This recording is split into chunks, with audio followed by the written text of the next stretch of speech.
If I'm being really honest, I actually hate this topic, but it's something that you can't avoid. Everyone has an opinion. Me personally, I don't understand, and particularly with Michael Jordan and LeBron James, why people always have to use one to tear down the other, even though those guys don't even talk like that or think like that. I haven't said anything like that publicly. We know that one of LeBron James's idols is Michael Jordan, but with all this comparison and everything now, a lot of people that didn't see MJ, um, they try to use LeBron to talk about why he's not what like Jordan's not the GOAT and vice versa. Instead of everybody just remembering that each generation of NBA basketball just paved the way for the next. So without Dr. J and Bird and those guys, there is no Michael Jordan. And Jordan said that publicly. I remember seeing an interview with Kobe Bryant where he said he hates the GOAT talk or whatever. And even if you watch the documentary, like the Bulls documentary, The Last Dance, they got the clip from Kobe on there while he was still alive. Rest in peace to Kobe. But he said that without Michael Jordan, there is no Kobe, and that's true. I mean, it's without Michael Jordan, there is no Kobe, there is no LeBron James, and then Allen Iverson, and all the guys. Anybody at any point in history saw the game before them, and they took what they saw and they tried to do that. So people put down the game back then as opposed to today, and people from today do it. The only difference is that it's just played different and they just jack more threes now. You don't think Reggie Miller or Ray Allen could have shot 23s in a game if they wanted to? No, that the game wasn't played like that. I mean, they had guys down low like Rick Smits and other guys that they had to feed the ball to. So it's just that the game is played different, and honestly, that's okay. I mean, there's nothing wrong with people having their own flavor. You know, that's we're all made different. I personally like the game back then more, and I don't watch NBA like I did growing up.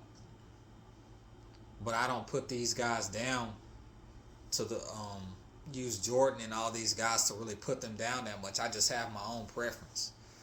And when you think about it, and I've made similar videos to this, and I've said this in the past, take skilled guys like Nikola Jokic.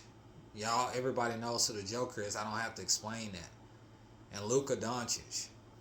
And think 25, 30 years from now that somebody's going to see them and automatically say that they suck at basketball just because they played back in 2023, 2024, and people couldn't play back then. Now think about how dumb and absurd or whatever other adjective you can think about the way that is, and just think about how the people that were born in the 70s and 80s probably think that when people say that now about the 80s and 90s era, because it's not true. I mean, there's some things that are different about the game. There's just more media now to be able to see more people earlier on in their lives and their careers. And there's some advancements in technology. But it's somebody that was 6'9" back in the day isn't any different from somebody that's 6'9" now. The court's still the same. The rim's still 10 feet. There isn't that much difference. There's just a lot of people need to go back and actually look. And there's a channel that I mentioned a guy, if I remember his name, but he goes back and looks at highlights of guys in the past and judges where he thinks they can play in play in today's game. And he said, dang, I didn't even know that so-and-so was getting down like that, because basketball is basketball. Crossovers weren't created in this era. Step back jumpers were not created in this era. There's going between the legs behind the back spin moves, that stuff was not created in this era. It was created a long time ago. It's just a lot of people don't actually go and take the time and look up some of these people in the past. Because there's a lot of them out there that were really, really, really nice. But to disrespect a pro player in any era of basketball just never made any sense to me. I wish people would go and do more research.